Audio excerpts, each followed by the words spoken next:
cual estaba jugando fútbol y realiza una rotación hacia el lado izquierdo, cambiando de dirección sin antes cambiar de dirección su pie. El paciente acude al médico y le diagnostica una ruptura parcial del ligamento interno de la rodilla. El ligamento interno de la rodilla es el único que nos va a ayudar a estabilizar. El problema en esta lesión es que justamente al girar abruptamente hacia el lado izquierdo, la rodilla se va a inestabilizar y va a irse hacia ese lado, provocando que el ligamento interno en este caso no solamente tenga una hiperextensión, sino que además se rompa parcialmente. Esta lesión aproximadamente podría ser de grado 2. El proceso de la inflamación aguda comienza con la vasoconstricción, justamente para evitar la pérdida de sangre a través de la lesión. Como un segundo paso, nos damos cuenta que el vaso se comienza a impermeabilizar y permite el paso del líquido edematoso y las proteínas plasmáticas. Posteriormente, vamos viendo que se va generando el edema y por la acumulación de glóbulos rojos también nos damos cuenta que se va dando el enrojecimiento de la herida. Gracias a este enrojecimiento por la lentificación de la circulación, comienzan a salir los leucocitos para poder dar paso a la reparación. Nos damos cuenta que la regeneración en este caso no es factible. Y esto se da porque tenemos un tejido que es permanente, ya que es un tejido músculo-esqueletal. Por tanto, se va a dar paso a una reparación de la lesión. En este caso comienza la fase inflamatoria, en donde los macrófagos liberan factores de crecimiento para preparar el tejido, limpiarlo y llamar a la llegada de las células. Posteriormente vamos a tener a nuestro superfibroblasto, el cual va en la fase proliferativa a construir un nuevo tejido para rellenar la herida que quedó en el ligamento. De esta manera se va infiltrando el tejido conectivo a partir de los factores de crecimiento y el colágeno para generar un tejido saludable. Finalmente tenemos la fase de remodelación que se da a partir de la tercera semana aproximadamente, en el cual observamos ya introducido el tejido conectivo, casi completamente recubierta la ruptura, pero lo más importante de esta fase es que el tejido se va reorganizando y acomodándose y la herida se va contrayendo. Mientras se da el proceso de cicatrización, podemos ayudar con hielo y factores físicos para motivar la analgesia. Cuando el ligamento está completamente reparado, lo que podemos hacer en un proceso de fisioterapia es restablecer la amplitud del movimiento y la recuperación muscular. En este caso comenzaríamos un fortalecimiento de músculos que acompañan a la articulación de la rodilla, como son los cuádriceps y glúteos. De esta manera ayudamos a estabilizar y flexibilizar al músculo para una buena recuperación. En este caso es importante mencionar que el paciente tiene que tener una inmovilización apropiada para que se pueda dar el proceso de cicatrización. Es muy importante que después de la cicatrización del músculo, el paciente trabaje de la mano con su fisioterapeuta para recuperar la amplitud regular del músculo. De esta manera, el paciente tendrá una recuperación pronta, saludable, para poder volver a su ejercicio normal. Gracias. Buenas tardes, yo soy la estudiante Katy Mayla y les voy a hablar sobre el caso número 1. ¿En qué consiste? Un paciente de 30 años, futbolista, se encontraba en un partido. Al realizar una flexión de cadera para patear el balón, sintió un fuerte dolor en la parte posterior del muslo, un tirón. Fue donde su médico y le diagnosticó un desgarro muscular. ¿Cómo es el proceso de recuperación del desgarro muscular? Bien, en primer lugar, la célula es una masa de tejido fibroso constituida por células llamadas miocitos. Además, contiene vasos sanguíneos arterias, venas, capilares, vénulas, arteriolas. Este es inervado por el sistema nervioso central, el cual es el encargado de enviar órdenes para que se ejecute el movimiento o se mantenga en relajación. El desgarro muscular también es llamado rotura fibrilar, tirón o distensión muscular. ¿En qué consiste? Bien, es una rotura del tejido muscular, el cual puede provocar una hemorragia, hinchazón, enrojecimiento, incluso puede evitar la capacidad de movimiento de la zona afectada. Su recuperación depende de qué tan grave esté. Puede estar en grado 1, que su recuperación va de 7 a 10 días. En el grado 2, su recuperación va de 3 a 4 semanas. Y el grado 3, su recuperación es de 3 a 4 meses. Bien.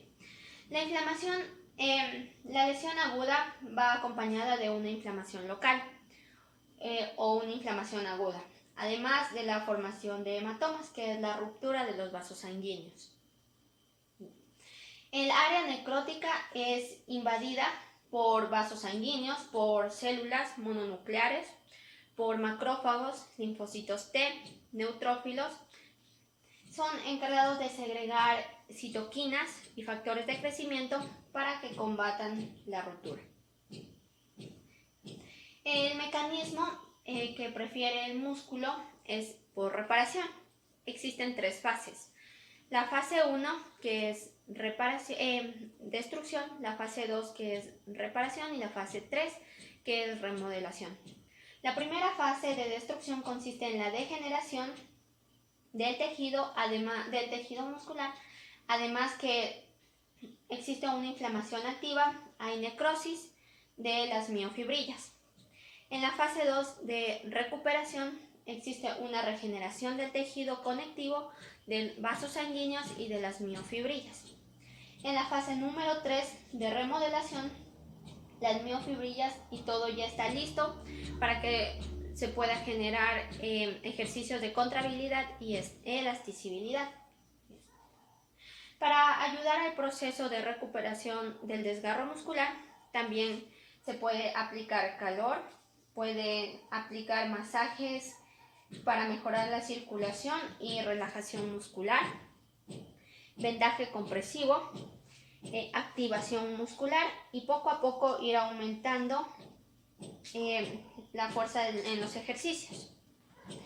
El desgarro muscular es muy común que se presente en los deportistas, ya que estos lo someten a mucha más presión al tener que realizar sus actividades. Muchas gracias. En este caso, un paciente de 17 años refiere que al momento de dirigirse hacia su casa le intentaron asaltar. Al momento del forcejeo le ocasionó una lesión, una herida de 10 centímetros de longitud y 0,5 de profundidad en la cara anterior del antebrazo. Acudió al médico, el cual saturó esta herida. Bueno, la piel es el órgano más extenso y más grande de nuestro cuerpo. Es la primera barrera que nos ayuda es la primera barrera de protección que nos ayuda ante infecciones, agentes contaminantes. Además nos ayudan a regular la temperatura corporal. Bueno, esta lesión más bien es superficial, no es profunda debido a que solo llega hasta la epidermis. Por lo tanto, esta es una cicatrización por primera intención. ¿Qué quiere decir esto? Si bien es cierto, alrededor de la lesión hay agentes contaminantes, pero es más accesible poder aproximar los bordes de la lesión y poder saturar más adecuadamente. Esta cicatrización más bien será estética. Aquí ocurre un proceso de cicatrización en 3 fases. La primera fase es la fase inflamatoria. Primeramente se da una vasoconstricción para evitar que nos desangremos. Esto puede durar unos segundos. Posterior ocurre una vasodilatación en la cual el vaso sanguíneo se dilata para que la célula que va a intervenir, en este caso el macrófago, pueda llegar al punto de lesión. Luego se produce una permeabilidad vascular para que las células sanguíneas del plasma y líquido edemastoso salgan, generando un edema por exudación. Luego se da una diapédesis en la cual el macrófago logra salir al foco de lesión debido a la señalización que forman las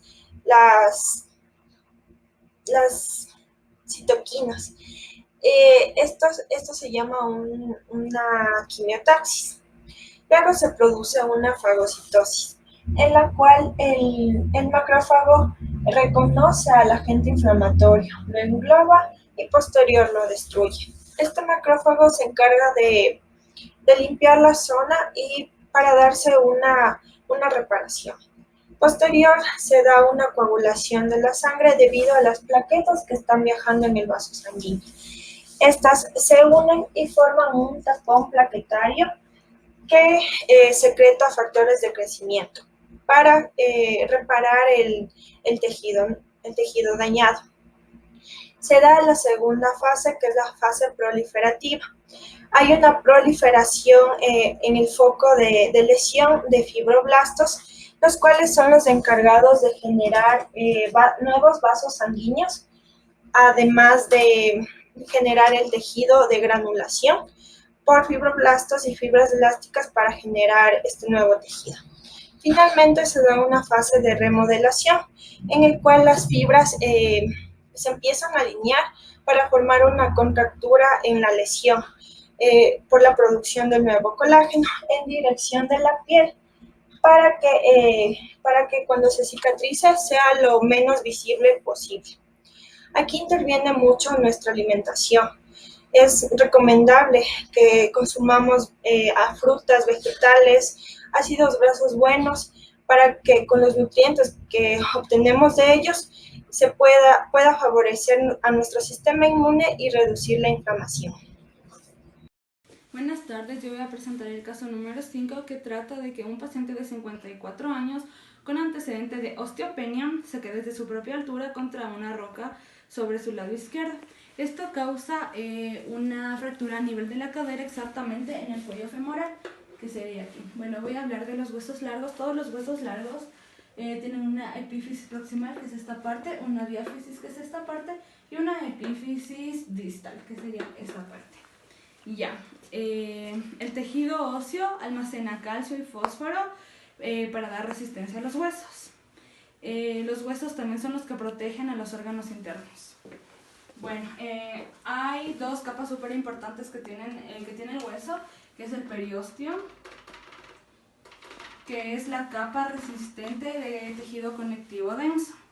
Esto rodea la superficie ósea. También protege al hueso, participa en la reparación de fracturas, colabora en la nutrición del hueso y sirve como punto de inserción de tendones y ligamentos. Después viene el endostio, que es la otra capa.